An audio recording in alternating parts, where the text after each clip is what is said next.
Now we'll get into questions that are typically asked about the project that you're requesting funding for. Again, this isn't an exact replica for every application, but it is the questions I see most often. Some will ask for a short overview of the project, which is typically 1 to 3 sentences. This short description will be used by the grantors in their newsletters and other types of publicity they put out for the projects they've helped fund and money they've donated. It's meant to be a short synopsis of your project. Make it short, sweet, and to the point. It may help if you answer the simple question of what this funding will be used for. After this, you'll typically be getting into more detail. They'll ask what the need is for your project. This is where you'll explain why you're proposing this project and answering the question of what void this project will fill for your targeted group. There will be questions about what you expect to accomplish with this project. This is where you very specifically lay out your goals and explain what will be gained by introducing this project for your intended group. They'll want to know who is the intended group that will benefit and why are they being targeted. Here, it's a good idea to explain the age group, grade level, average household income levels, ethnicity, and any other information you feel is necessary. If the group you're targeting is below the poverty line or otherwise faces some other obstacle that is important for your request, be sure to explain that thoroughly. The granting organization will also want to know how many are expected to benefit from this project. Is it just a one-time project for a group of 100 students, or is it an ongoing project that will affect hundreds of students over the next few years? Estimate as best you can given the information you have.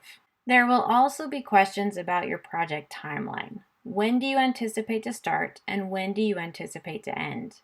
You can lay out your goals here and have their estimated deadlines. Not everything has to end within the 1-year grant period, but you need to be able to explain what you'll be accomplishing with that funding. We've had projects that last long after 1 year, so I will let the grantor know what will be accomplished within the year, but that the project will be running into the foreseeable future. They will also want to know how you plan to give them credit for their contribution if they do fulfill your grant request.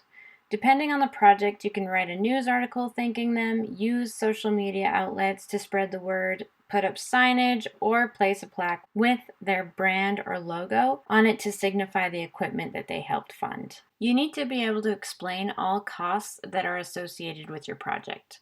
This can include any tools, equipment, construction costs, salaries, and so on. Once you've explained all costs, they'll want to know how much you are requesting from them and what specifically their funding will be used for. Larger projects may need several funders to accomplish their goals since there are funding caps that a lot of these organizations will put in place. Along with that, you'll need to provide a list of all expected expenditures and their individual estimated costs. Most organizations will want to know if you've applied for funding from others. Some will ask you to list the other organizations, how much you've requested, and if that amount has been approved or is still pending.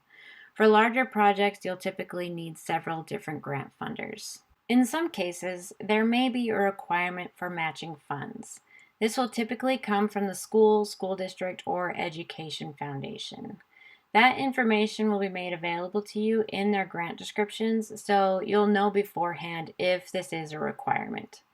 Some organizations just like to know that your organization is supportive and doing what they can to see this project move forward. Not all matching funds have to be monetary. Some grantors will give the option to match their funding with donated time, equipment, the use of a space, and so on. Be sure to read carefully what they allow and require before you start the application. There will likely be questions about the sustainability of your project. Will you be able to carry out the project once their funding is spent, and how do you plan to do that? Be able to explain how this project is going to succeed and continue into the future. And finally, they may ask about ongoing costs for your project. That may come in the form of maintenance for any equipment, replacement items, and getting perishable items that have been used. That concludes what you would typically see on a grant application. Once you've filled out one application, you likely have most, if not all, the information you need for other applications. I'd advise that you save all the information you fill out into a Word document so that you can simply copy and paste your answers into multiple applications. That way, if you need multiple funders or if one funder doesn't work out, you already have this information available to you.